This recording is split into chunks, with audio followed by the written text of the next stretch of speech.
মিরপুরে সেই আমিনুল ইসলাম বুলবুলকে প্রমাণ করতে হলো অস্ট্রেলিয়ায় যাননি তিনি। অংশ নেন আম্পায়ার্স প্রশিক্ষণ কর্মশালায়। গুজবে হতাশ বিসিবি প্রেসিডেন্ট।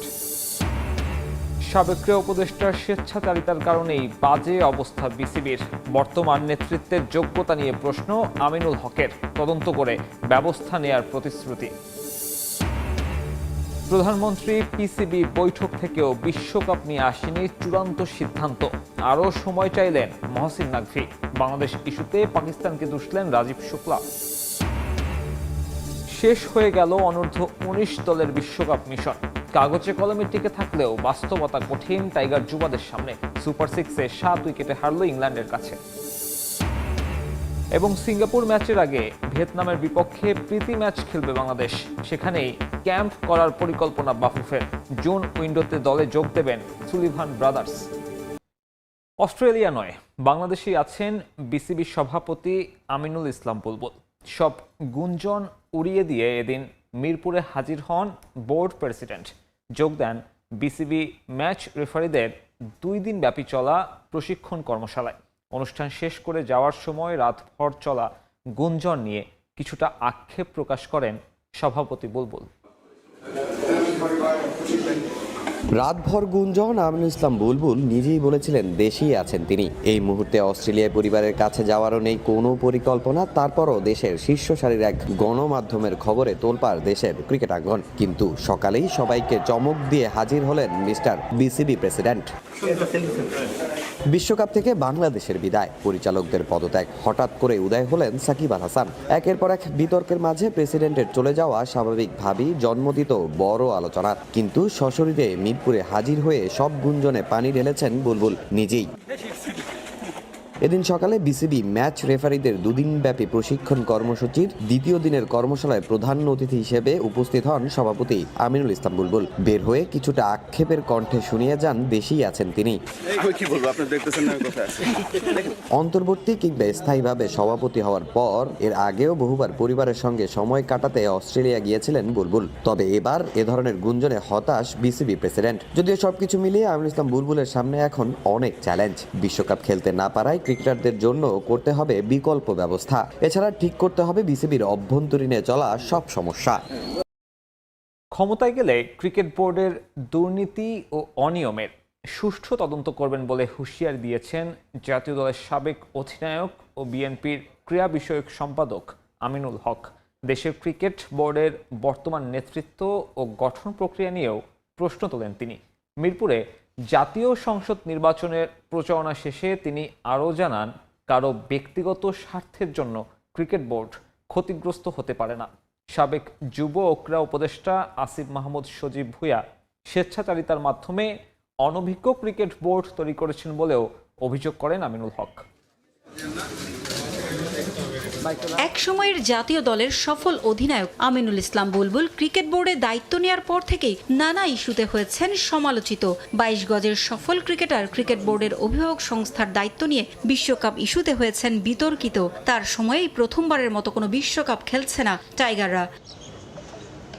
ক্রিকেট কূটনীতিতে ব্যর্থ বাংলাদেশ। বিশ্বকাপ ইস্যুতে আইসিসি বা ভারতীয় ক্রিকেট বোর্ডের সাথে সঠিকভাবে কূটনৈতিক আলোচনার মাধ্যমে এই সংকট সমাধান করতে বর্তমান বোর্ড ব্যর্থ হয়েছে। বোর্ডের অনভিজ্ঞতার দায়ভার পুরো দেশের ক্রিকেটকে বইতে হচ্ছে বলে মনে করেন বাংলাদেশ জাতীয় ফুটবল দলের সাবেক অধিনায়ক ও বিএনপির ক্রীড়া বিষয়ক সম্পাদক আমিনুল হক। ক্ষমতায় গেলে ক্রিকেট বোর্ডের দুর্নীতি ও অনিয়মের সুষ্ঠু তদন্ত করবেন বলে হুঁশিয়ারি দেন আমিনুল। ক্রিকেট কূটনীতির অভাবের কারণে আজকে বাংলাদেশ ক্রিকেট দল বিশ্বকাপ খেলতে যাচ্ছে না। ভারতীয় ক্রিকেট বোর্ডের সাথে একটি কূটনৈতিক পরিবেশের মাধ্যমে আমরা কিন্তু এই সমস্যাটি সমাধান করতে পারতাম।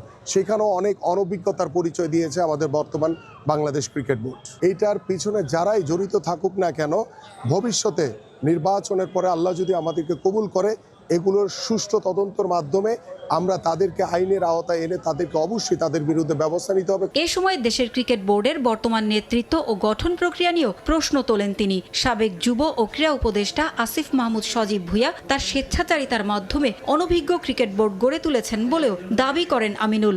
আমাদের যে সাবেক যে অনভিজ্ঞ ক্রীড়া উপদেষ্টা, তিনি তার স্বেচ্ছাচারিতার মাধ্যমে এই ক্রিকেট বোর্ড তৈরি করে ক্রিকেট বোর্ডকে কলঙ্কিত করেছেন এবং আমার ক্রিকেটকে ক্ষতিগ্রস্ত করেছেন। ক্ষমতায় গেলে ক্রীড়াঙ্গনে এসব সমস্যার সমাধানের আশ্বাস দেন আমিনুল হক। কারো ব্যক্তিগত স্বার্থের জন্য আমার ক্রিকেট ক্ষতিগ্রস্ত। পাকিস্তান প্রধানমন্ত্রীর সঙ্গে বৈঠকের পরেও বিশ্বকাপ ইস্যুতে কোনো সিদ্ধান্তে আসতে পারেনি পাকিস্তান ক্রিকেট বোর্ড। চূড়ান্ত সিদ্ধান্তের জন্য আরও সময় চাইলেন চেয়ারম্যান মহসিন নাকভি। যদিও বিশ্বকাপ বয়কট নয়, বরং এই ইস্যু ব্যবহার করে কেবলই বাংলাদেশকে উস্কে দিচ্ছে পাকিস্তান, এমন মন্তব্য বিসিসিআই সহ সভাপতি রাজীব শুক্লার। পাকিস্তানের বিশ্বকাপ বয়কটের আলোচনা কেবলই সীমাবদ্ধ সামাজিক মাধ্যমে। সোমবার পাক প্রধানমন্ত্রীর সঙ্গে পিসিবি চেয়ারম্যানের বৈঠক হলেও সে গুঞ্জন বাস্তবিক রূপ পায়নি। শেহবাজ শরীফের সঙ্গে প্রায় আধা ঘন্টার আলোচনা চলে পিসিবি চেয়ারম্যান মহসিন নাকভির।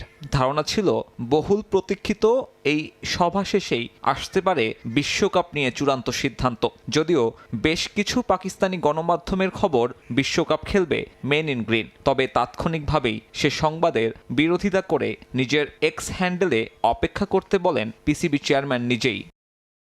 যে পোস্টে পাকিস্তান প্রধানমন্ত্রীর সঙ্গে আলোচনার কথা উল্লেখ করে নাকভি জানান, বিশ্বকাপ নিয়ে সম্ভাব্য সব দরজা এখনও খোলা পিসিবির সামনে, তবে চূড়ান্ত সিদ্ধান্তের জন্য অপেক্ষা বাড়ছে আরও। বিশ্বকাপ ভাগ্য কি হবে সে বিষয়ে জানানো হবে শুক্রবার কিংবা পরের সপ্তাহের সোমবারে।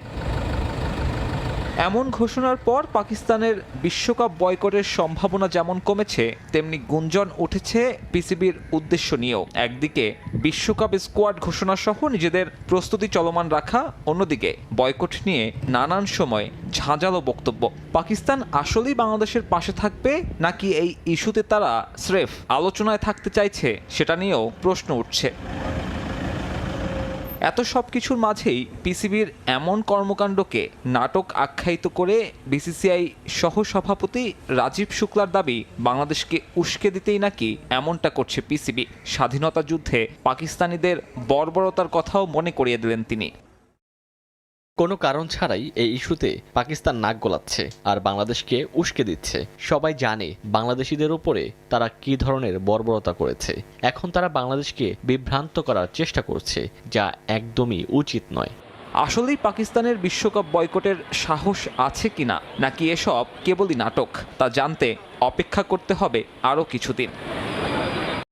এবারে যুব বিশ্বকাপের খবর। অনূর্ধ্ব 19 বিশ্বকাপের সুপার সিক্সে নিজেদের প্রথম ম্যাচেই হেরে গেল বাংলাদেশ। শক্তিশালী ইংল্যান্ডের কাছে কোনো পাত্তাই পায়নি টাইগার ব্যাটাররা। মাত্র 136 রানে অল আউট হয় নাভিদ নেওয়াজের শিষ্যরা। জবাবে 3 উইকেট হারিয়ে জয় বন্দরে পৌঁছে যায় 3 লায়ন্স।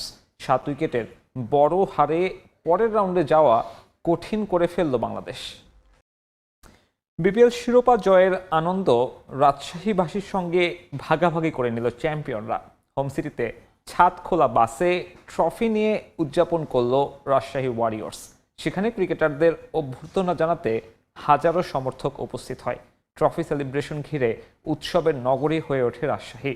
এ সময় রাজশাহীতে বিপিএল আয়োজনের তাগাদা দেন মুশফিকুর রহিম। তবে বিশ্বকাপ ইস্যুতে আক্ষেপ রয়েছে ওয়ারিয়র্স অধিনায়ক নাজমুল হোসেন শান্তর। আব্দুল সালামের ছবিতে মওদুদ রানার প্রতিবেদন।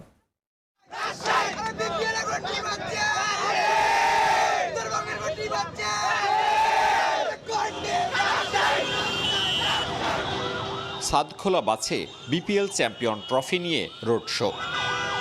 পথে ক্রিকেট প্রেমীদের সঙ্গে উৎসবে মাতেন শান্ত, মুশফিক, তানজিদ, আকবররা। বাংলাদেশ প্রিমিয়ার লিগের শিরোপা জিতে সোমবার সকালে রাজশাহী বিমানবন্দরে পৌঁছায় রাজশাহী ওয়ারিয়র্স। সেখান থেকেই শুরু হয় প্যারেড। চ্যাম্পিয়নদের বহনকারী বাস আমচত্বর হয়ে পৌঁছায় রাজশাহী বিশ্ববিদ্যালয়ে। সেখানে বাঁধভাঙা উল্লাসে মাতেন শিক্ষার্থীরা। ক্যাম্পাস পুরো আনন্দমুখর হয়ে গেছে, আমরা অত্যন্ত খুশি, গৌরবময় বিষয়, এবং আমরা চাচ্ছি পরবর্তী থেকে যেন উত্তরবঙ্গে কোনো খেলা হয়। বিজয়ের পর যে তাদের যে উল্লাস এবং আমাদের যে উল্লাস, দর্শকদের উল্লাস এবং খেলোয়াড় যারা তাদের উল্লাস, আমরা দুজনের সামনাসামনি দেখলাম। তারপরে যে জার্সি পেয়েছে, প্লেয়ার দিয়েছে, প্লেয়ারদেরকে সামনাসামনি দেখলাম, আমরা খুবই ভালো লাগছে। বাসে চড়েই পুরো রাজশাহী শহর প্রদক্ষিণ করেন বিপিএল জয়ীরা। ক্যাম্পাসের পর তালাইমারি, আলুপট্টি, সাহেববাজার, লক্ষ্মীপুর, বর্ণালীর মোড়, রেলগেট হয়ে আমচত্বর। পথে পথে বিপুল সংখ্যক ক্রিকেট প্রেমী মোটরসাইকেল নিয়ে তাদের সঙ্গে সেলিব্রেট করেন। হাজারো মানুষ অপেক্ষায় ছিলেন রাস্তার দুপাশে। তাদের শুভেচ্ছা ও ভালোবাসায় সিক্ত হন ক্রিকেটাররা। এরপর নগর ছেড়ে সাতখোলা বাস পৌঁছে পবার দাউকান্দি এলাকায় টিম মালিকের প্রতিষ্ঠানে। সেখানে বাদ্যযন্ত্রের তালে তালে নেচে গেয়ে দলকে বরণ করে নেন ভক্তরা। এবং আমি আরও বেশি খুশি, আমি শান্তর সিগনেচার, ক্যাপ্টেন শান্তর সিগনেচার করে একটা জার্সি আমি পাইছি এবং আমি অনেক হ্যাপি। আর শান্ত ভাইয়ের কাছ থেকে আমি একটা জার্সি পেয়েছি, ধন্যবাদ শান্ত ভাইকে। শান্ত ভাই ছাড়া আরও যারা ছিল তামিম ভাইকে দেখলাম। রাজশাহীবাসীর প্রতি কৃতজ্ঞতা জানান ক্রিকেটাররা। বিপিএল এর ভেন্যু রাজশাহীতে করা তাগিদ তাদের। তবে টি-20 বিশ্বকাপ নিয়ে রয়েছে আক্ষেপ। তাদের ভালোবাসা পেয়ে খুবই ভালো লেগেছে। আর আমার মনে হয় যে আমাদের এই চ্যাম্পিয়নশিপের আনন্দটা আরও দ্বিগুণ হয়েছে। আমাদের এই আনন্দটা তাদের সাথে আমরা শেয়ার করতে।